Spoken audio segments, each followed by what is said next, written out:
사과 이야기. 어느 한가한 일요일 아침. 눈을 뜨는 순간 뜬금없이 스피노자는 왜 하필이면 나는 내일 지구에 종말이 온다 해도 오늘에는 한 그루의 사과나무를 심겠다. 는 말을 했을까 하는 생각이 들었다. 그리고 만약에 동양의 철학자라면 그런 상황에서 어떤 말을 했을까 하는 생각이 꽤나 궁금한 채로 아침에 고요한 시간을 고소하게 씹고 있었다. 한참이 지나 말하나 말하지 않은 생각이 슬며시 고개를 든다. 서양 사람이야 사과밖에 더 알겠어. 인간이 탄생하고 난 뒤 그 조상이 되기까지에는 사과를 먹고서야 비로소 가능하였다고 믿는 사람들이니까 말이다.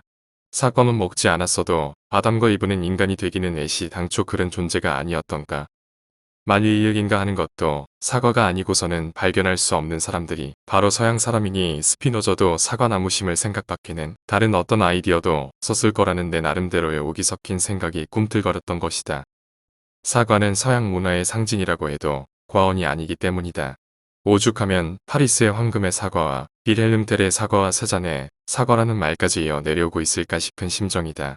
위에서 말한 이브의 사과와 뉴턴의 사과까지를 합치면 무려 5개의 사과가 서양 역사와 문화를 한마디로 설명해주고 있다는 점이 이상한 질투심을 유발하고 있어 하는 얘기다. 왜 동양에는 동양 문화를 꿰뚫어 설명할 수 있는 어떤 상징 하나 없나 싶은 생각 때문이다. 나라도 하나쯤 만들어내면 어떨까 하는 웃기는 생각에 일요일 아침에 이불 속이 그지없이 풍요로웠다. 아담과 이브가 인류의 조상이 되기 위해서는 사과를 먹어야 했듯이 단군이 우리의 조상이 되기까지에는 마늘을 먹어야 하는 곰이 있었으니 마늘을 우리 문화의 상징으로 삼으면 어떨까? 아니면 우리나라의 민족 문화가 곰이라고 하는 토템을 통해 형성된 토테미즘 문화라고 한다면 우리의 문화를 곰의 문화라 칭한다 해도 무방하지 않을까? 그러나 우리의 역사 속에서 신들의 질투가 인간의 질투로 투영되어 신과 인간이 하나로 뒤엉켜 전쟁을 수행하는 트로이의 목마를 찾아내는 작업은 아무리 노력해도 짧은 지식으로는 잘 찾아지지가 않았다. 예물 속 깊은 곳에서 알렉산더와 같은 광개토대왕을 통해 헬레니즘과 같은 고구려 문화를 발굴해내기란 여간 어려운 일이 아니라는 사실을 알고서야 비로소 또 다른 상징물을 찾아 나섰다. 고려는 불교 국가여 조선은 유교 국가였으니 그 문화 또한 크게 갈릴 수밖에 없을 터인데 어떤 공통성이 없을까를 생각하다 보니까 호랑이가 머리에 떠올랐다. 호랑이를 상징화하면 어떨까?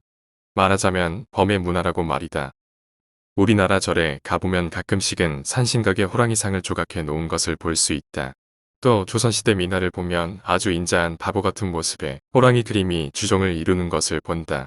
이를 통해 호랑이는 비록 곰과 겨루어 인간이 되는데 실패하기는 하였지만 인간과는 뗄 수 없는 인연을 맺고 있는 것만은 분명한 일이 아니겠는가. 설화를 통해 보더라도 고려태조 왕건과 관련된 호랑이 얘기는 꽤나 유명하다.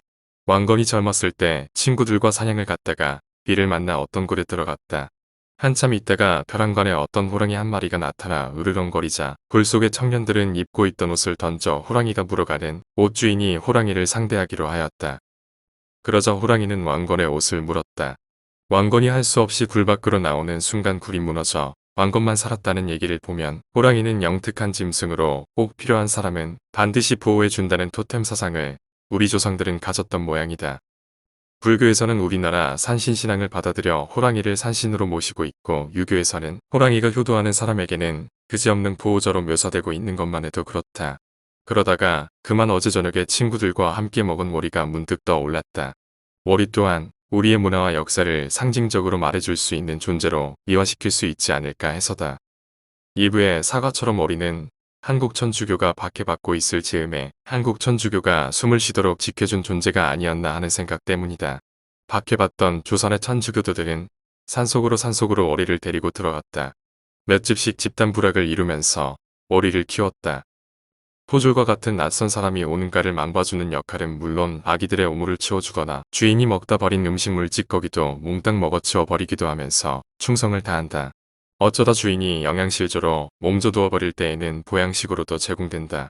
그렇게 해서 한국 천주교는 살아남았다. 동양에 있어 어리는 충성의 상징이다.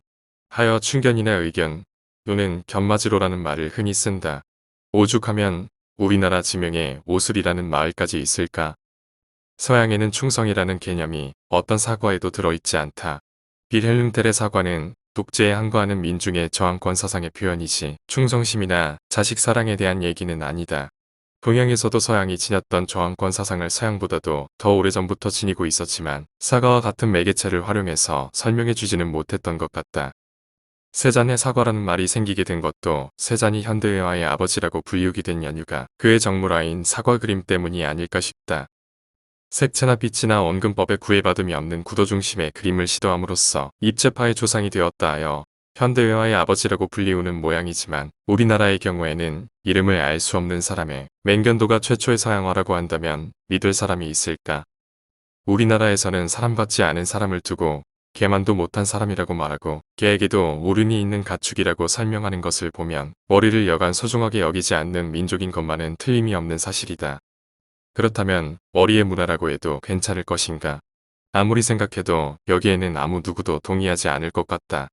너무 어거지다. 그렇다면 곰의 문화와 범의 문화만 남는다.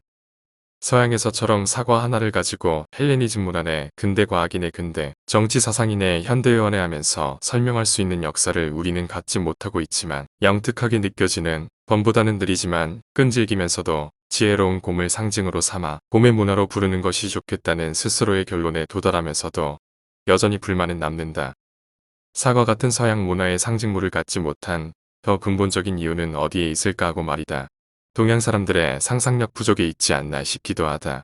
특히 문인들의 상상력 말이다. 서양 문인들의 상상적 창조물이 사과가 아닌가 해서다. 무슨 좋은 아이디어가 없을까? 김중희 전 환경부 장관